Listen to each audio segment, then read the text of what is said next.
To date, B&M has built 136 different roller coasters all across the world. And here are the top 10 parks that honestly just love B&M way too much. This is Theme Park Brandon, and since you guys know I love my predictions, I'm going to be sharing with you what each type of coaster from B&M that I think these 10 parks could build next, if indeed they would add yet another B&M coaster to their lineup. So, with that being said, if you guys like great coasters, that at least layouts that offer a lot of rattle, then you're going to love this video. Coming in at number 10 is Canada's Wonderland, featuring Behemoth, which is their hyper coaster, then of course Leviathan, their giga, and Yukon Striker, which is currently the world's largest B&M dive coaster until Over Texas builds their new one in 2026.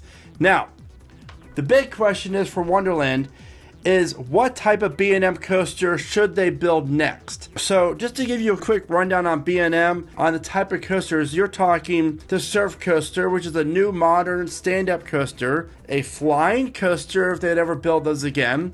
You have the B&M inverted coasters, then you have the B&M family inverted coasters, of course the hypers, the gigas, the stratas, I mean maybe one day, but not for a while. And then you have the wing coaster and the dive coaster, and obviously like the floorless and traditional sit-down coaster, and the launch coaster as well, like a penguin track. And I might be missing one or two there, but they have a great portfolio for parks to choose from. So there's a lot of different rides that these parks could still be getting. And as for Canada's Wonderland, well, we already know it's Six Flags, and they have the money for B&M, and there's a lot of room in the park. So far as what type of coaster, this might surprise you, but I predict that the next B&M coming to Canada's Wonderland could be a B&M family inverted coaster. I love these things. They're really fun. I've done the Big Bad Wolf at Busch Gardens, the new one. It's just a great overall ride. It appeals to everyone. And of course, it doesn't cost as much as a large-scale B&M thrill coaster. Now, the next park is Busch Gardens Tampa, and they have 4 B&Ms at the moment. They open with Kumba, followed by Montu, then Shikra, which was the world's first B&M dive coaster ever, and then Phoenix Rising. Now, as far as what type of B&M could come next, well, I think it's all a given that this park could desperately benefit from that glorious B&M airtime. Whether it's a giga or a hyper, either way, this is going to be the best overall ride at the park. Now, pump your brakes. Not better than Iron Gwazi, but as far as the GP goes, this ride would be the most popular in the park, which is great for me and most likely you, because we can just ride Iron Gwazi more with less of a line. I really think that Busch Gardens Tampa's next coaster will either be a hyper or a giga. It just makes so much sense. The riding's practically on the wall. And now it's just time, as far as the only thing stopping it is the height requirement, but 200 feet they can build. So the only real question I have is what year? 27, 28? That's the big question. Now, if you're looking for some new coaster merch to wear in the park, then you're going to want to check out keepridingcoasters.com for affordable and yet comfortable merch. I design all my merch, and I really do love seeing it out in the park, so thank you very much. Now, Busch Gardens Williamsburg, and the park opened up with Apollo's Chariot, followed by Alpengeist, then Griffin, then of course Big Bad Wolf, the Wolf's Revenge. As far as what type of B&M coaster the park could build next, there's a lot there. I mean, I would have said a wing coaster, but obviously with Raptera up at King's Dominion about an hour and 10 minutes away, that's probably not going to happen for a long time, if ever. You have the small B&M family launch coaster like Penguin Trek, but again, the rattle, the jerkiness. If I was SeaWorld Orlando, I'd be asking for a refund on that ride. That's how bad it is. But I think that Busch Gardens Williamsburg could either go with a modern hypercoaster or a giga. Now, hear me out. The hypercoaster makes sense because Apollo's Chariot's almost, 30 years old almost? It's coming up on 30 years. You know, B&M can do a lot more things now with the hypercoaster. What about a terrain hypercoaster? I mean, obviously, I guess Apollo's Chariot is that as well. But It's either Hyper or Giga. I'm leaning obviously more towards a Giga, but it would not surprise me that we would see one day a park open up 2 Hypers in the same park. Obviously, Hershey Park has already done that. But as far as 2 B&Ms, because they both could offer different style layouts or trains, we could have the staggered seating on this. But if I was a betting man, I would say B&M Giga Coaster for Williamsburg as well. Remember, they wanted to get that Strata coaster. It was a Giga or Strata, whatever it was. It was the Spiral coaster. I think it was like $385 or whatever it was. It might have been 400 feet. I'm not sure. Let me know in the comments. But the Intamin ride, but they did not get that. But they did get approved for it, so it is possible. Carowinds has 4 B&Ms. You have the Trash Vortex. My gosh, this ride. I had a ride it a few days ago. My gosh. The first half's not bad. The second half, just stop. Then you have Afterburn, Thunder Striker, then of course Fury 325. What type of B&M coaster? I mean, obviously, I think the Wing makes sense. The Dive makes sense. But I think a Dive is a better fit. It'll be a GP magnet put in the middle of the park where Nighthawk once stood. You're talking a great ride with a fantastic drop. And why not just make it a Giga Dive? Maybe go for the record.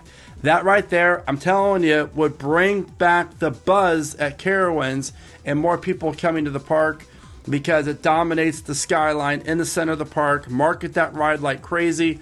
Good things would only happen for Carowinds. Now for Cedar Point, they have 4 B&Ms, starting off with Raptor, then Rougarou, then Gatekeeper, then of course the Snooze Fest Valraven. Valraven's okay. It just doesn't really do much for me. The views, I like it for the views. Okay. As far as what B&M coaster they can build next, well, I think a B&M family inverted coaster would do really well for this park. Put it in the Kiddie Kingdom area, rip up some of those old Kiddie Kingdom rides, and sure enough, you have this great new family inverted coaster. That just makes a lot of sense for Cedar Point, in my opinion. There's other rides they could build from B&M, but that would be a really solid addition, especially after all these thrill coasters that they've been adding. Heading out east to Six Flags Great Adventure, because they have 4 B&Ms. Now, they once had 5, but they removed Green Lantern over the off-season. So the first B&M that opened up the park was Batman the Ride. Then we saw Medusa, followed by Nitro, and then Superman. So they went like back to back to back to back B&Ms. It was crazy. So what will come next? This park could definitely benefit from a B&M coaster. It's going to be reliable, high capacity, marketable. What about a B&M Giga? I think that makes the most sense. Whatever they're going to be getting this multi-launch coaster, probably from Mock Rides. Whatever they're getting over for that for 2026, followed up 2 years later with the Giga. This park really could use it. The attendance is down. Flash is a fantastic ride. The park deserves this, and I think they're going to go. I think they're going to get it. I really, really do. So again, Great Adventure has 4 B&Ms. Heading down to Six Flags Over Georgia, because they have 4 as well. Batman the Ride, the Georgia Scorcher, Superman Ultimate Flight, and Goliath. Now, what type of B&M should they add next? I think it's pretty clear this park could really benefit from a B&M Wing coaster. Now, yes, I know Dollywood's 3.5 hours away, but they're different chains. And with Six Flags Over Georgia desperately needing a high-capacity launch coaster, then I think a B&M Wing coaster just makes a perfect sense. Put it in this area right here where the parking lot is and make it a little bit larger than Raptera. You're going to have yourself a home run for this park. I really think the Atlanta property could definitely benefit from a ride like this. And I think we're going to see some heavily investment into this park because it's a great market, and I've always enjoyed Six Flags Over Georgia. Six Flags Magic Mountain. The park started off with Batman the Ride, then Riddler's Revenge, followed by the floorless coaster Scream, and then Tatsu, the king of all B&M flying coasters here in America. So, will they ever build a B&M coaster again?